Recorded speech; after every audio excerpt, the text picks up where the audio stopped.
and glad you could all make it and got here safely.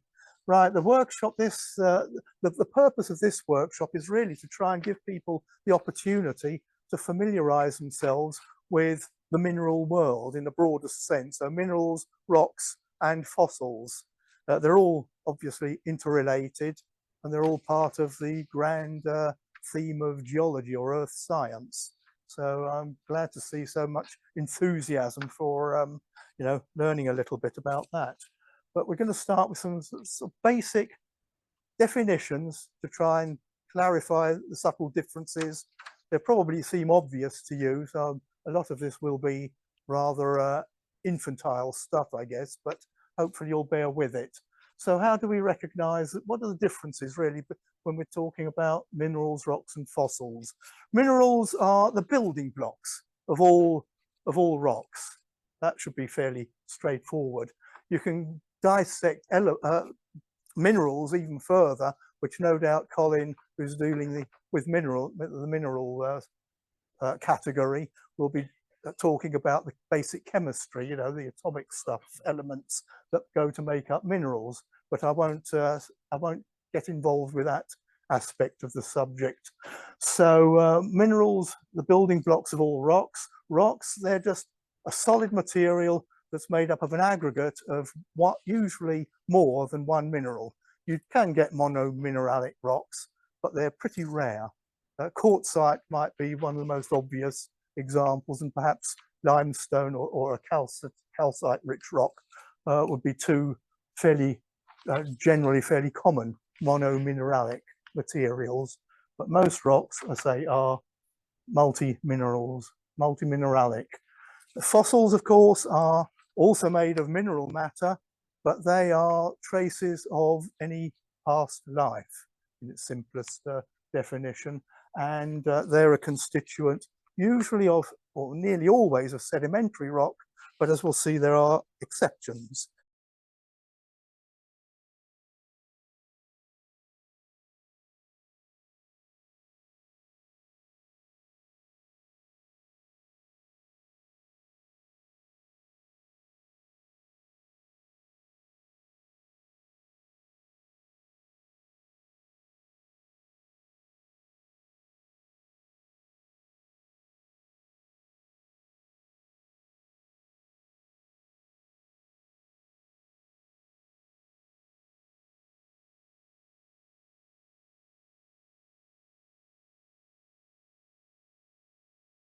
They're interrelated in a sense, and if you're familiar with the notion of a rock cycle. So if we start with a magma, the first rocks would have been igneous. They can then be weathered and eroded to produce sedimentary rocks. Igneous rocks can also be pressurized and heated up again without melting to produce metamorphic rocks. And likewise, sedimentary rocks can be metamorphosed. Metamorphic rocks can be weathered. And so it goes. There's an obvious connection in that sense in various interactions between the three different rock types. And it might surprise you next if we look. Now it's time for you to do some work. That's it. Right. Okay. Now what we've done here is we've put on that small table behind us all there in the middle a selection from each of the 5 categorized tables. And I'm going to invite you, this is where it might get a little bit messy, but just for 5 minutes or so, if we can move to that small table, I'd like you all to gather round and redistribute those specimens back to their rightful table.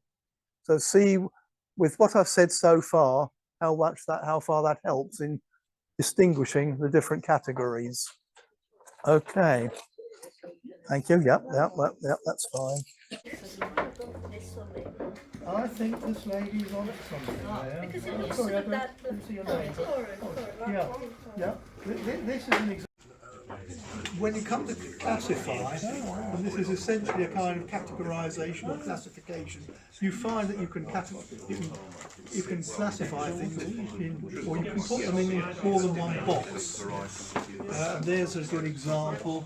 That's a metamorphic rock with these new growth of minerals developing. So that's there.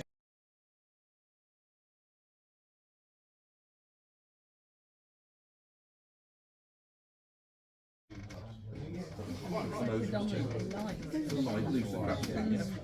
we call that a leucocratic name. So these, we're building up some definitions now and some descriptive terms that we could use to apply to any specimen, and you have very little knowledge therefore of it up to now, but you automatically put 4 different words now to define it.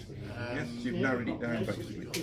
Again, you could say, based on the mineral content, whether it's a light or dark coloured rock. And normally rocks are defined as lighter coloured in terms of felsic, light coloured, perhaps like that one there, or mafic, rather than a dark one, perhaps like this one here.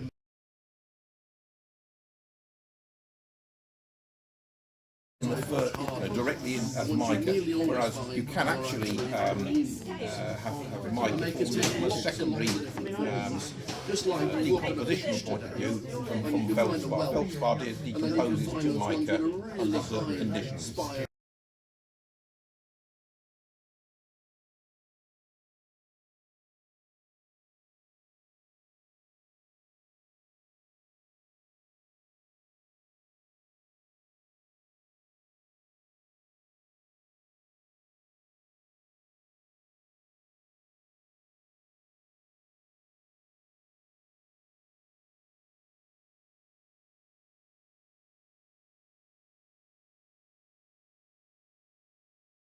It's called stable, electronically neutral mineral compact. These things on their own can't survive. You know, they can't be broken down any further. So the only way they're going to be useful is to combine to form compact.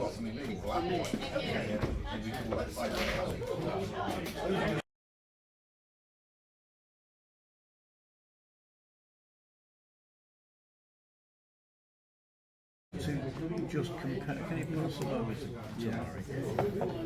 compare the shape of these with the shape of these. Now, you might get somewhere with a hand lens. How else can you tell the difference in shape? For you?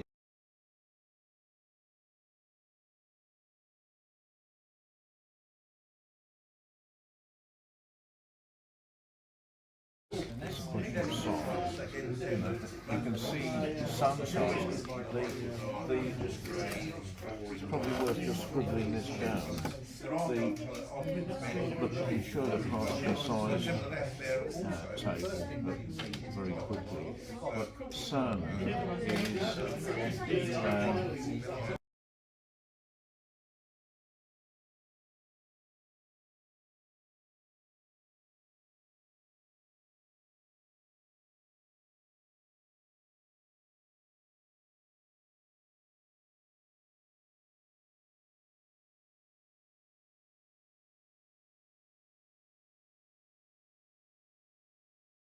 It's first going back to Victorian times, around and flowery Victorian term, but it really means there is a little that the present is the key to the past. So if you find something that you don't recognise and that doesn't make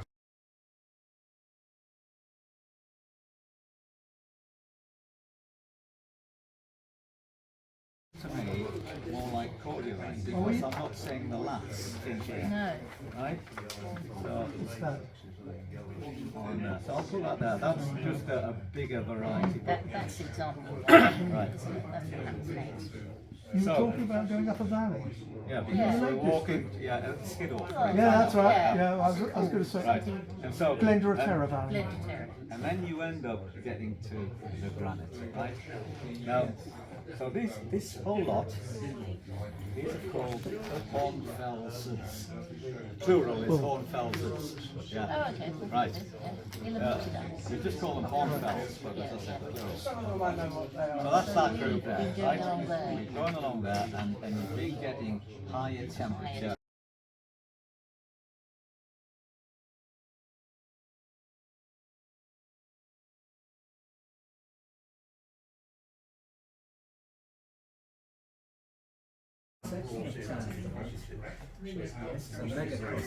That's what it looks like. That's fantastic. And that's what those little rhombs look like when you magnify them.